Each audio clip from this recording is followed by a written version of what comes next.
សួស្តីអ្នកនរគ្នាថ្ងៃនេះមកបង្ហាញពីមុខងារមួយដែលហៅថា instant slow mo នៅលើទូរស័ព្ទរបស់យើងហ្នឹងតែភាគច្រើនមាននៅលើ flagship Galaxy S series ឬក៏ foldable អីចឹងណាចឹងinstant slow mo ហ្នឹងបានន័យថាបងប្អូនគ្រាន់តែថតវីដេអូធម្មតាអត់ចាំបាច់ថត slow motion ទេថតវីដេអូធម្មតា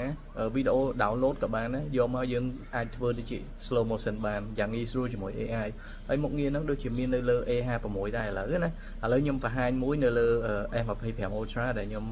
កំពុងតែថតហ្នឹងគឺខ្ញុំបង្ហាញពីការប្រើប្រាស់ instant slow mo ហ្នឹងតើប្រើរបៀបម៉េចណាមើលទាំងអស់គ្នាអូខេអញ្ចឹងយើងអាច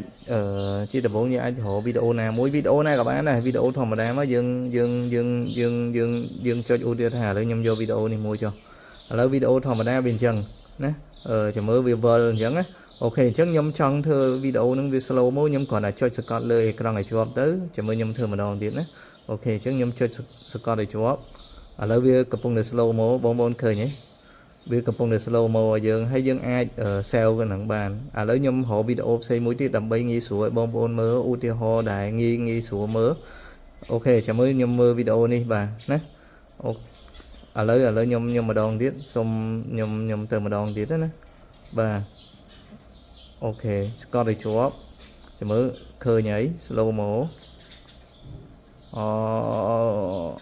ឃើញទេបងប្អូនឃើញទេចឹងវាងាយស្រួលមែនតើហើយយើងអាច save បានយើងចុច save តែប៉ុណ្្នេះទៅបានហើយវីដេអូថ្ងៃហ្នឹងតែប៉ុណ្្នឹងទេអញ្ចឹងបងប្អូនសម្រាប់ចង់ថតslow mo មិនចាំបាច់ទៅថតប្រើ slow motion ឬក៏ instant slow motion នៅក្នុងកាមេរ៉ាទូរស័ព្ទឲ្យថតធម្មតាក៏បានដែរវីដេអូហ្នឹងយកមកយើងគ្រាន់តែចុចឲ្យជាប់ទៅយើងចង់មើល slow mo កន្លែងណាយើងគ្រាន់ចុចកន្លែងហ្នឹងឲ្យជាប់ទៅវានឹងឲ្យយើងមើលហើយវាងាយស្រួល AI វាជួយបានច្រើនមែនតើអញ្ចឹងបងប្អូនចាំមើលវីដេអូដែលខ្ញុំដាក់នៅចុងកតុយហ្នឹងគឺវីដេអូ slow motion ដែលខ្ញុំថតធម្មតាហើយខ្ញុំយកមកកែធ្វើ slow mo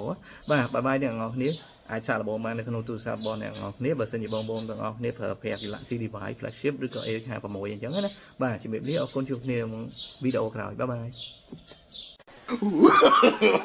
no, no, no, no.